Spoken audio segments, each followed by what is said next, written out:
Viewers, the opposition in the alliance never tires of telling us all that it is supremely committed to secularism. If it is telling us the truth, why then is the Congress-led alliance using more than 6 crores of sacred funds donated by Hindu devotees to build a mall inside the Arunachaleshwara temple premises? It's a question that we must ponder and we must ask ourselves. How can a state government run by major members of the India alliance be in the business of religion if they all swear by the principle of separation of religion and state, viewers? That's the defining principle of secularism. One wonders if India alliance parties would support, for instance, and I'll be very blunt here, the decision to use devotee funds to build a mall inside the premises of India's leading mosques or on church grounds. Will it, for example, go to some of the leading mosques and churches and ask the laity and the other members of the convocation to give the donated money to them so that they can build a mall on the premises of these religious places of worship? Because I don't think they will.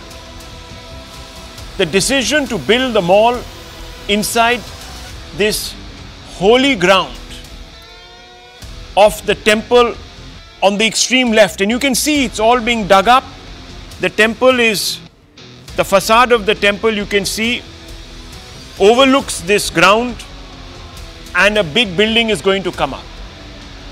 Now the decision to build the mall is being severely criticized as an act of desecration of holy temple land and an act of religious discrimination against Hindus. The mall, when it is completed, will also obscure the darshan of the Raja Gopuram. And you can see very clearly, viewers, that's where all the excavators are.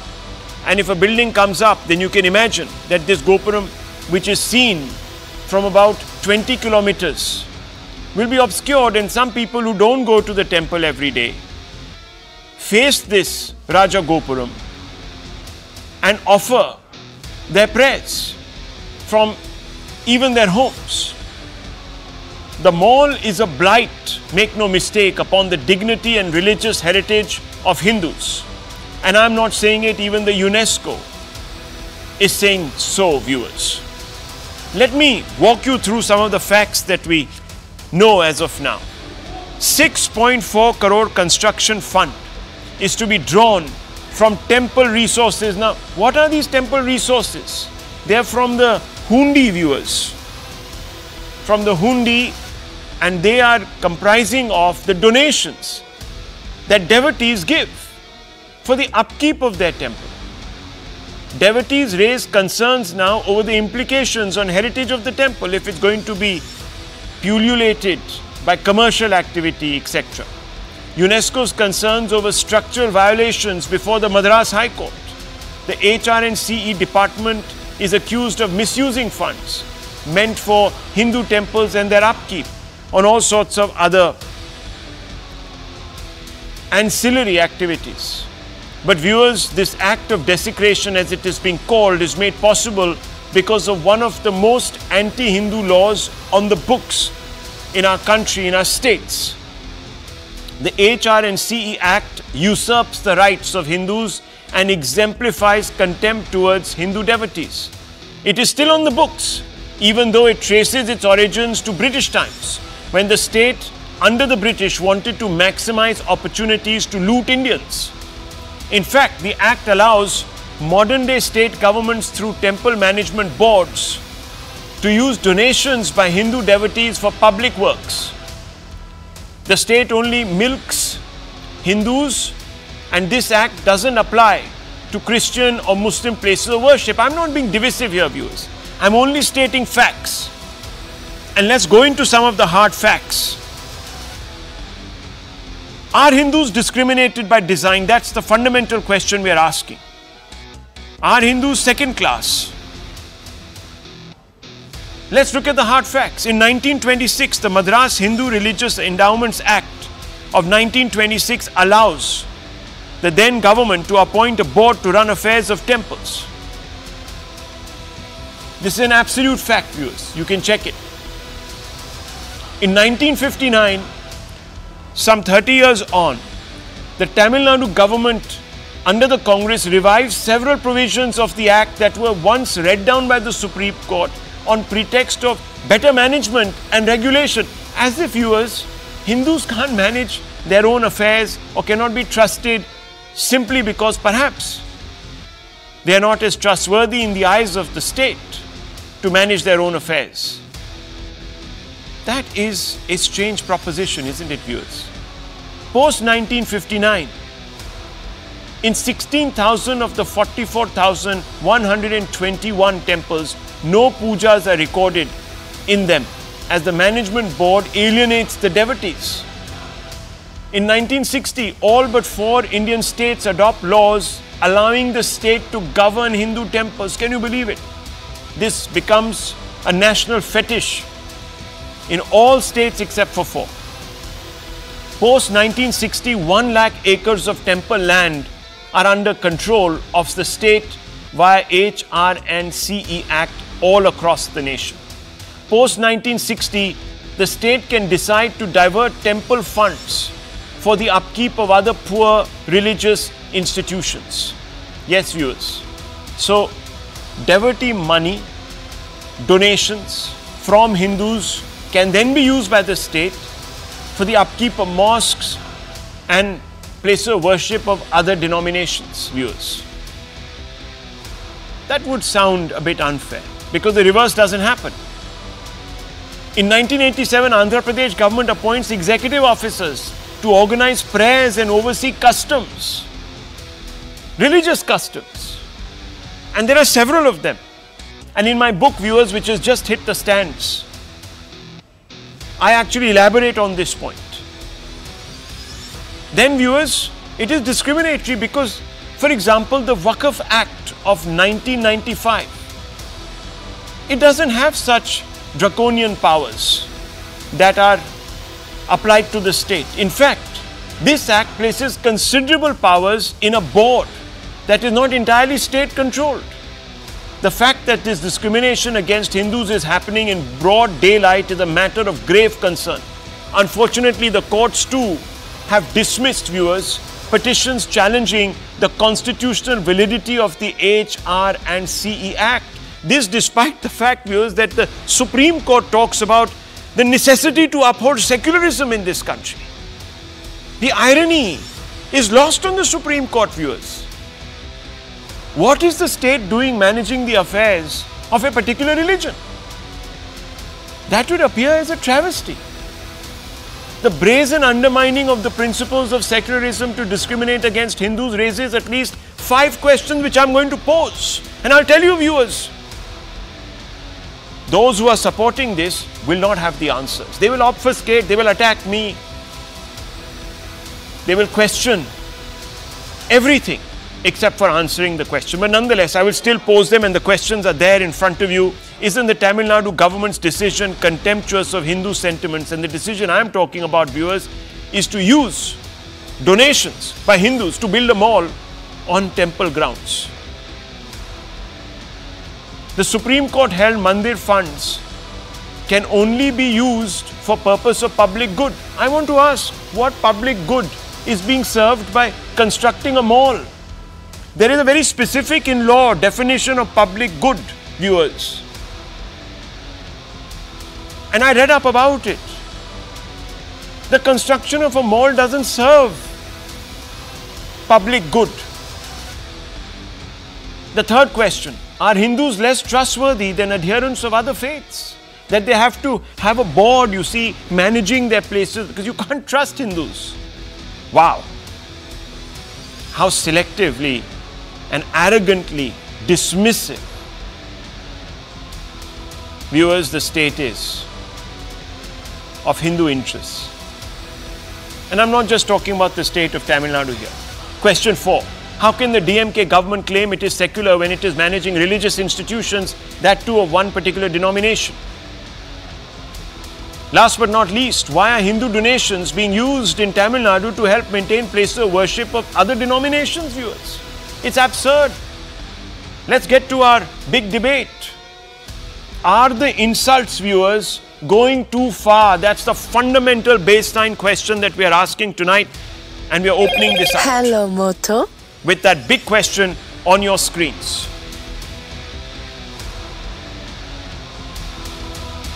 Now, viewers, once again this evening, we have with us the stellar panel. The BJP is represented. Dr. Ranganathan, thank you for taking the time out. I know it's a bit last minute, and I know you perhaps had other plans, so I feel privileged that you have taken this time out to be here. It's an important issue, and I can well imagine, because in your book you actually have commented at length about this. But Dr. Ranganathan, I don't understand this.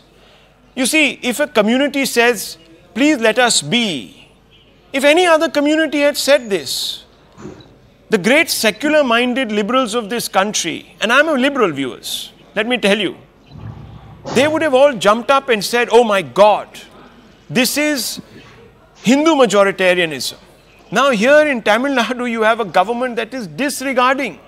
Maybe this is minorityism, I don't know, but I don't know why they're doing this. Look at those pictures, Dr. Ranganathan. What do they tell you? Quite simply, good evening, Rahul. They tell us that we are 8th-class citizens in our own country.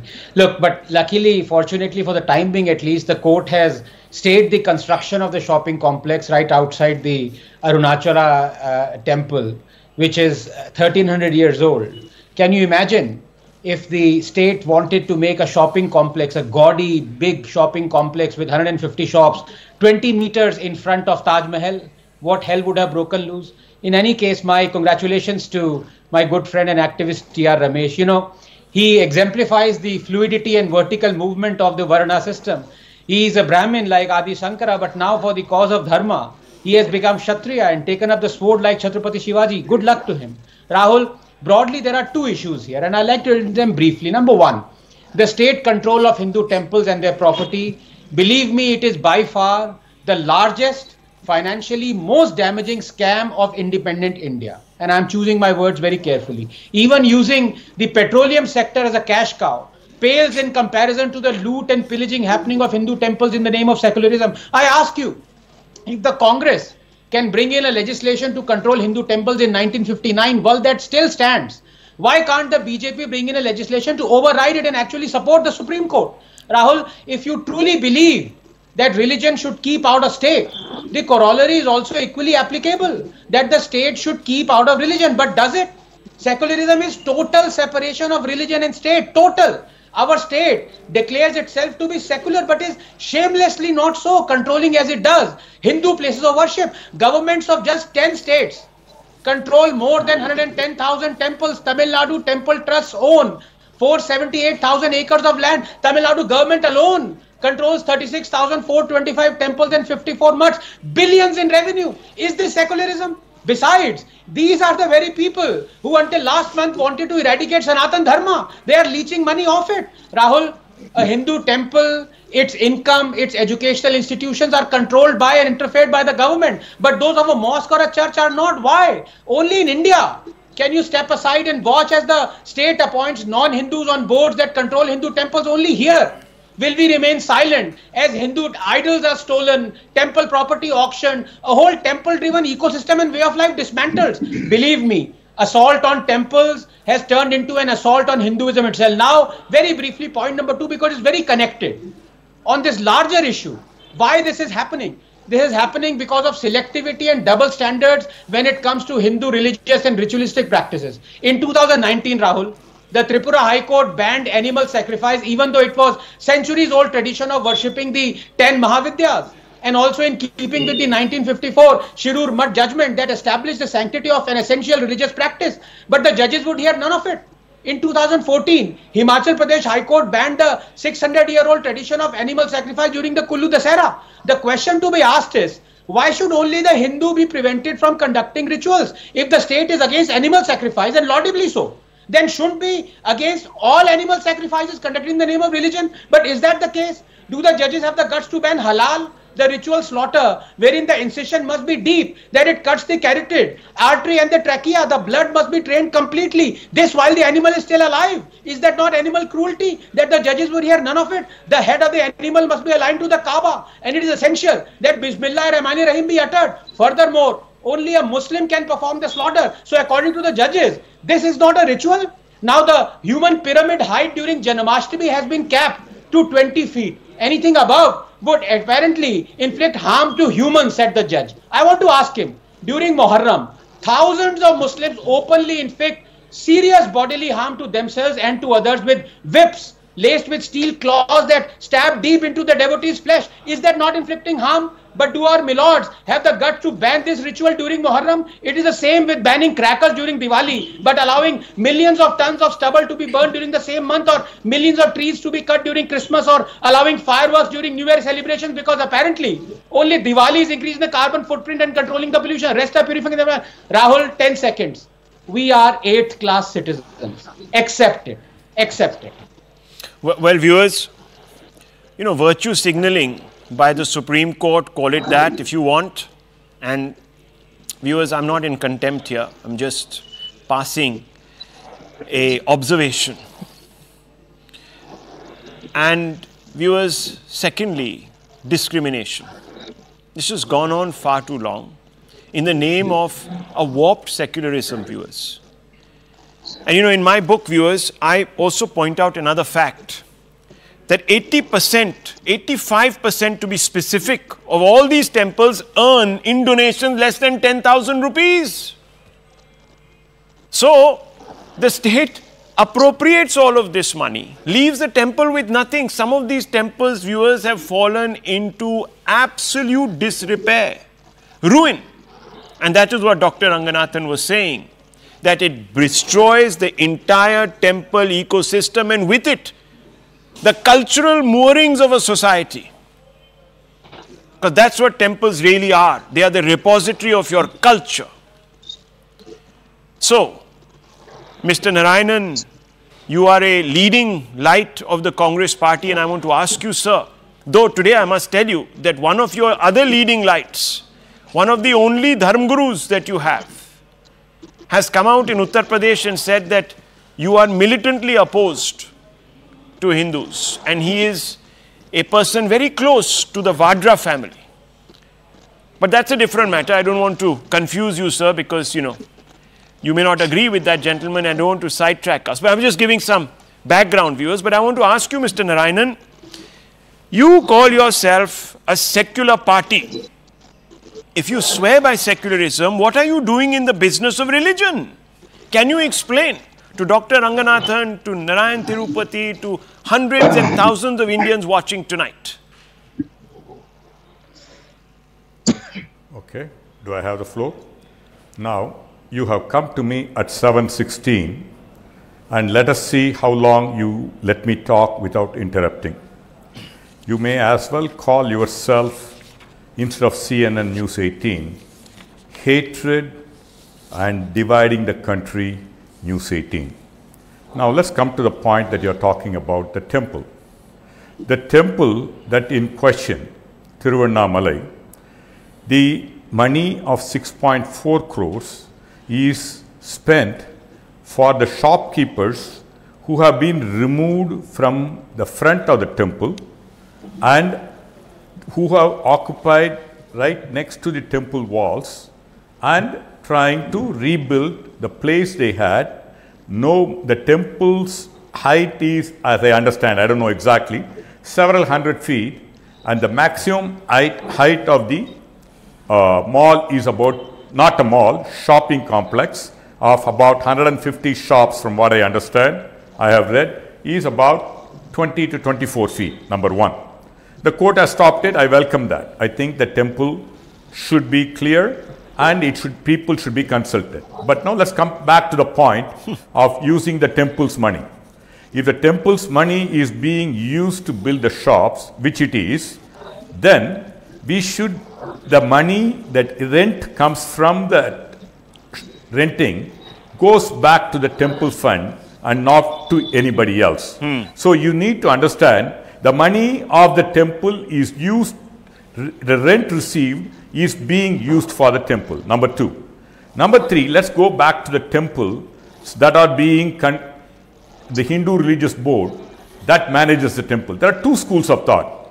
I only present to you here and don't talk about Just I am also a Hindu, and your view alone of Hindu is not acceptable, or Ranganathan's view or Tirupati Narayanan's view. I am a devout Hindu and I believe in Hindu God. But the real question comes to, these temples have been, in Tamil Nadu there are temples that are run by private people, including my native town. But leaving that aside, which is a Divya Kshetram.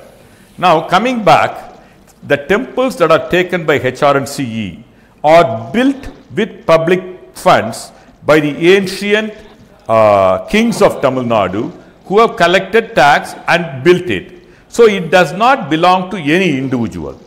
The Hindu religious, the rules as I understand it, I am willing to stand corrected. Only the people who repose faith in Hinduism are in that board, and anybody who is outside of that cannot be, and we should watch it. Number 3. So now, if it is controlled by the private people, who is to oversee that?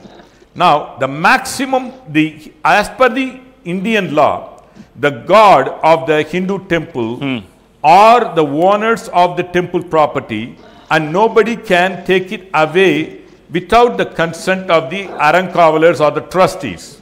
Now, there are problems, and remember, in the last 70 years, particularly in the last 20 years, now the BJP has been in a 26 years, BJP has been in power for 16 years. So don't blame the Congress alone for this law. There are several BJP ruled states where the temples are under the control of the government.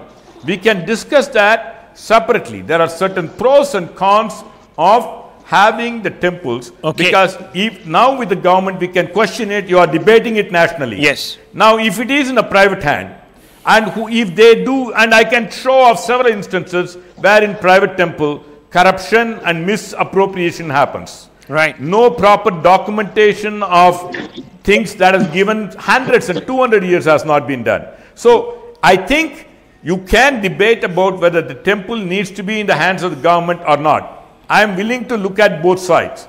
Okay, but have to you finished, blame the Congress government and it is saying it is not secular. Now, how many minutes that I have taken? You please tell me. I started at, I have not taken more than 2 to 3 minutes now. No, sir, you But if you want to interrupt me, go ahead, because that has been your practice. Oh, God. Oh, very good. What am I now, supposed to do? the objective of you is to divide the country. Now, the BJP ruled states, you are trying to use this thing as an election for other states. The BJP ruled states are also doing this. Now, talk to them also. Okay. If I was so powerful, I would stand for office myself. I mean, ridiculous. Anyhow, look, before I start, but don't just criticize Congress alone. I'll take your arguments. I'll take your arguments one by one. Don't worry. Just give me 30 seconds. Viewers, I began by saying that, remember, when I said those questions I'm going to ask, the first thing they'll do is to attack me. They'll attack, why I'm... But you see, viewers, forget all of that. I don't care. They can attack me. I've written a whole book, and I'm sure Mr. Narayanan will read that book, and he must post on my timeline his views on that book. So it's come on to your, sir, bookstores. Please go out tonight and please buy it, because it's an argument against people such as you.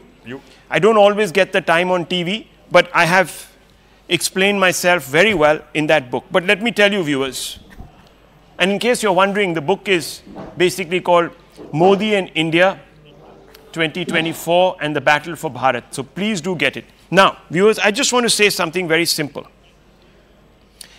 Mr. Narayanan has not discounted the fact that the state is running the temples. He is saying they are doing it for this reason, that I don't care. Why aren't they doing it for other faiths? Yeah. Secondly, viewers, he says, you see, there is corruption happens. Can he tonight put his hand on his heart and say there's no corruption in the management of other religious institutions? And if there is, viewers, there is. Why isn't the state managing them? That's because, viewers, as I told you, the state doesn't trust Hindus in this country. That perhaps is the only reason. And I'm not dividing, viewers, the law is dividing. I'm only asking for that law to go so we all get united. He's got the wrong end of the stick. And let me tell you, viewers, he says public good, you see, public good. Yes, okay. So you create shops, you sell a lot of wares, the temple makes that money, and guess who comes and takes it all? It's the state. So what are you talking about? And let me tell you, viewers, in Tamil Nadu, viewers, the state can still decide to divert temple funds for the upkeep of other religious institutions. It is an allowance that is made. No, cannot. But let me still get in Mr. Narayan Tirupati, because I have a big complaint, and I think Dr. Ranganathan shares that complaint, is why aren't you doing anything about it, sir? You're in the BJP. You know, one of your own chief ministers was ticked off by the Prime Minister when he tried to appropriate the Char Dham, if you remember, and he had to quickly back off, and he lost his job for that. But why aren't you doing it in other states, if at all? Rahul, first of all, I strongly condemn this state government, the Tamil Nadu government, for doing this. And as far as the HRNC board is concerned, who are they? Who are they to construct a mall inside the temple premises? It is the temple land. They have no right, they have no authority, they have no legal authority to do that. Who is the owner of the temple? As rightly said by Mr. Narayan, the deity is the owner of the temple. Then, who should decide it? The trustees or the Arangavalar, what Mr. Narayan said, they have to decide. Where are the trustees? And why these trustees are not being appointed? Why the HRNC is taken control? The HRNC has got no business because it is just a supervisory body according to the Act. As per the HRNC Act, it is the only a supervisory body. Whenever there are problems arising in the trust or the management, the HRNC board can intervene. But what is happening in India, what is happening no, that's in fine. Tamil Nadu is Mr. Tirupati, no, hang on. Get it all very well. We all know the problem. Can you give us the silver bullet solution, sir? Strike it down.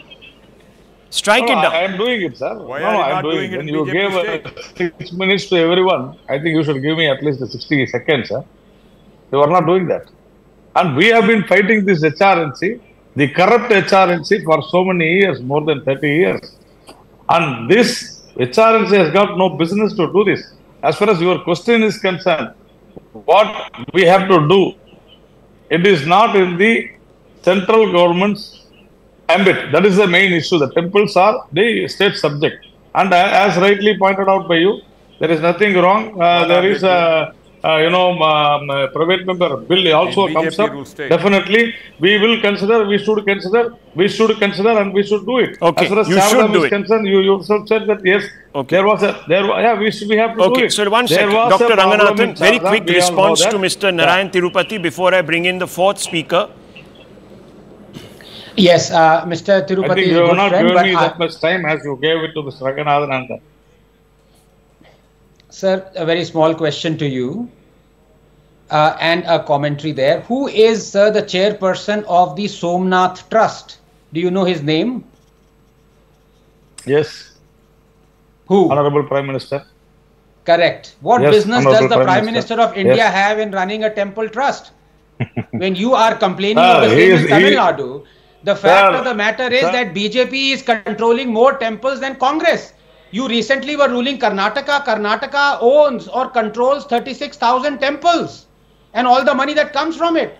Just when you go out of power, you start shouting that other governments are controlling temples. You are the same. There is no difference, Rahul. The fact of the matter is that this is a cash cow and every politician wants to control it. That's the sad truth. Mr. Tirupati, would you like to respond? Rahul. Yeah, I challenge my good friend Mr. Tirupati to say that the BJP will no longer control Okay, any let him Hindu respond. temples. I challenge him. What is this? I am really surprised and shocked that Mr. Ranganath is talking like this. Why should not be the Prime Minister be the chairperson of Somnath Trust? Why not? Why should he not be? He is having a fight in the temple. He is definitely ardent devotee, and absolutely there is nothing wrong in he being the chairperson. What is wrong in it? Is there any law? Nothing wrong. Is that Nothing illegal? wrong, Rahul. Is that illegal? How can you say that he should not be there? What the Tamil Nadu government is doing is also not illegal. They are acting according to the law. illegal. They are not. The Endowment Act is there. No, the they are Endowment not Act doing is it. a legal act. They are not. No, they are not. They have Control no right. of That's what I temples said. has been legalized. That is where Mr. Rahul stopped me. That is why I wanted to say that. And now you have come to that point. HRNC doesn't have the right to do this. And that is each and every time the courts have been doing this. Even today it has done. It will do. You have to understand this. As a devotee, the Prime Minister has got the right to be the chairperson. I don't mind if Mr. Stalin says that I want to become the chairperson of a temple. If he has got faith, absolutely there is no problem. How can you say that the Prime Minister is controlling it? It's a cash cow and they are doing. See, the corruption is there. I'll tell you why, sir. Because we are a secular country and we have to maintain a separation between state and religion. Today you will know. Now today you will say that. Today you will say this. Tomorrow you will say like Congress people that why the Prime Minister is going to Ram Mandir. No. Is he not There's a separate. No. That's a very separate thing, sir. That is a very separate thing. No. Please don't mix apples with oranges. This is really a Prime Minister can invoke his. I'm not mixing No. 1 second. His rights as a private citizen to go to any temple anywhere in the country, but to be part of the administration of a temple. Immediately brings in, sir. Let me finish. Sir, let me finish. Immediately brings in the state into the management of a temple, which is the basis of this entire debate. What is the state doing in a secular country in the management of a temple? Rahul, 1 second. Rahul, I was talking about Tamil Nadu. You took me to Gujarat. Why? You took me to Okay, 1 second. Just 1 second. 1 second. You see, viewers, there is one thing. Okay, fine, Mr. Tirupati, relax. This is not at all fair. Okay, relax. Let's forget about other states for a moment. Fine. Okay. I just want to bring in Mr. Rajashekharan. Okay, 1 second. Mr. Rajashekharan, it's an important point. You see, Mr. Narayanan said to us, I'm a good Hindu. I'm a very good Hindu. He said, I believe him. The alacrity with which, the depth with which he actually talked about the need to control Hindu temples, his love for controlling the temples shines through, his dedication to the cause. And I admire him for that. But if he's such a good Hindu, why is he or his party in alliance with the DMK? You know what the DMK says about Sanatan Dharma, sir? Mr. Rajashekharan? I don't know if you are a good Hindu or an atheist or what have you, you might be. If you are a good Hindu, can you tell me, sir, why is the Congress party, whose own leaders have criticized Udayanidhi Stalin and Senior Stalin and A. Raja for the comments he has made, why are they with the DMK, Mr. Rajashekharan? Rahul, first I would like to second the opinion of America in Narayanan. Okay. Secondly, see, the faith and belief of any religion is a private affair. Marketing the religion, marketing and selling the God for any benefit, personal benefit or collective benefit is totally against this religion which they do. It's applicable to Christianity, Islam, Hinduism, every religion. See, belief and faith is definitely an individual's right and a private affair. So going out and saying, I am a Hindu, I am a Christian, I am a Muslim, so this I don't buy that argument. As far as the HRNC of Tamil Nadu is concerned, the last 3 years, they have recovered all the encroached, grabbed property of Hindu temples, ancient Hindu temples, from the people who are.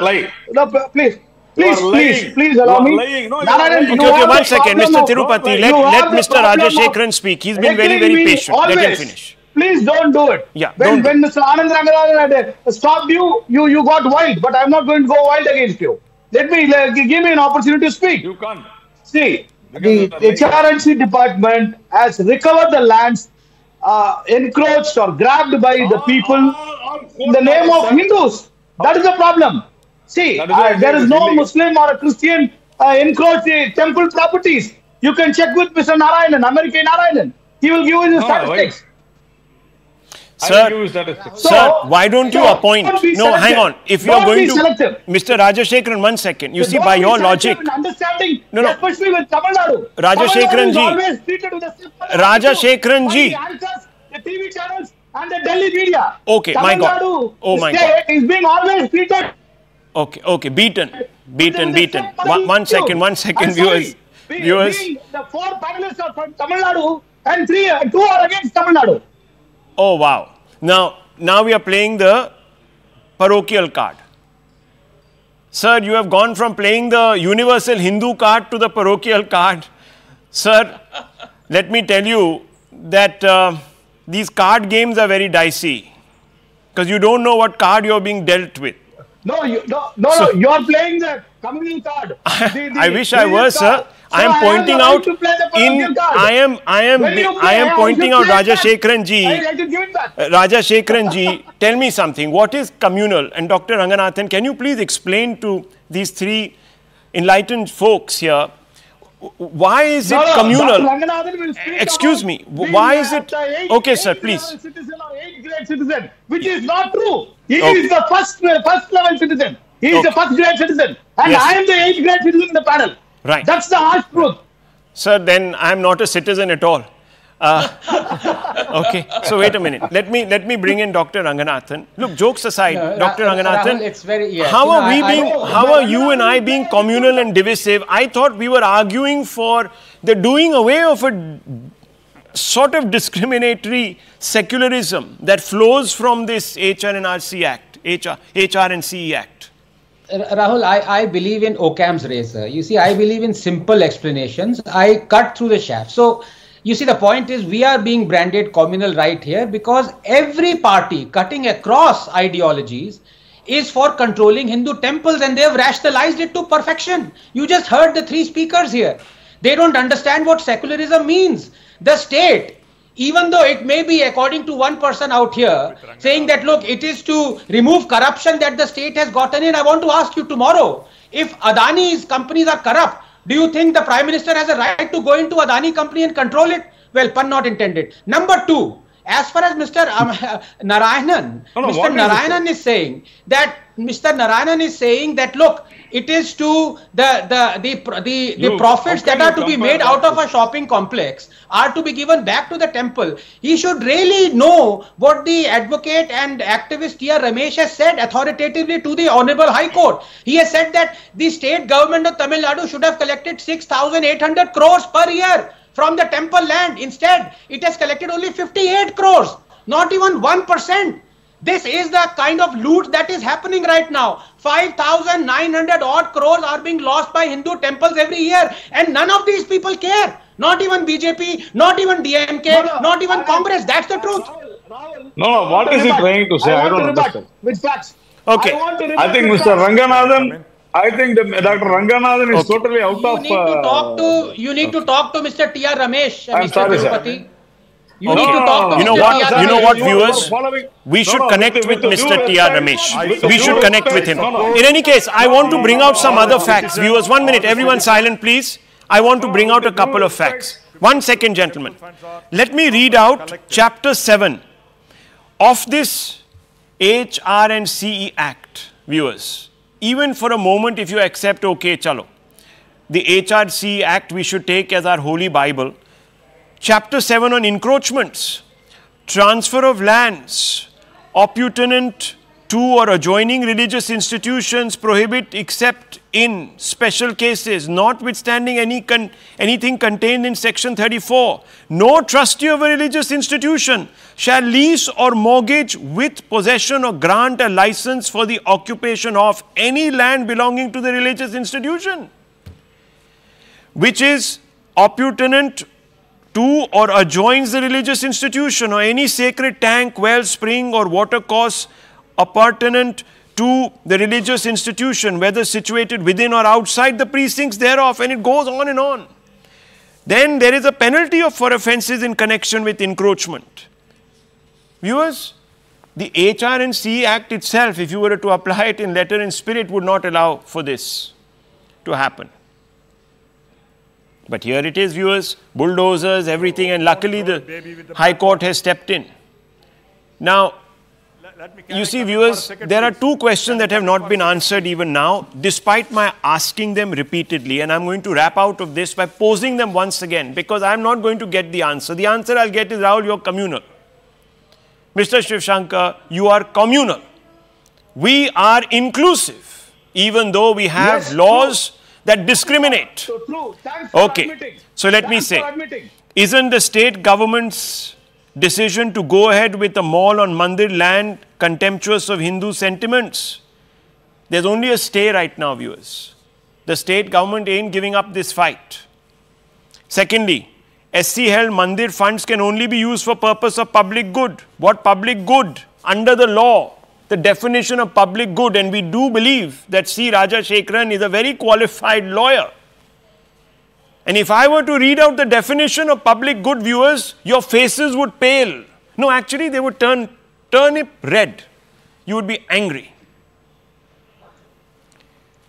So, I don't understand what public good is being made or served by constructing a shopping complex / mall, call it what you want to. Are Hindus less trustworthy than adherents of other faiths? I am being told on this panel by a great Congress leader that, listen, corruption happens, as if it happens in no other religion, faiths and places of worship. Everyone else is squeaky clean. It's only the Hindus that are perhaps predisposed to corruption. What a contemptuous thing to say, viewers. What a contemptuous thing to say, and with such profundity the man says it. Then you have, how can DMK government claim it is secular when it is managing religious institutions? All speakers here have acknowledged that they do. But no one tells me how that is not an act of communalism, viewers. They have turned the definition so on its head that I don't know, viewers. Even Webster will come and take a lesson or two from them. Why are Hindu donations being used in Tamil Nadu to help maintain places of worship of other denominations? No one is talking about this. These are the big questions. They will abuse you, they will abuse me, they will abuse anyone questioning this great anomaly, this great discrimination, this act of communalism, viewers. They won't answer. They won't answer. And let me tell you, viewers, Dharma Gurus in Tamil Nadu have raised this issue. I'll leave it at this. When we come back, viewers, we're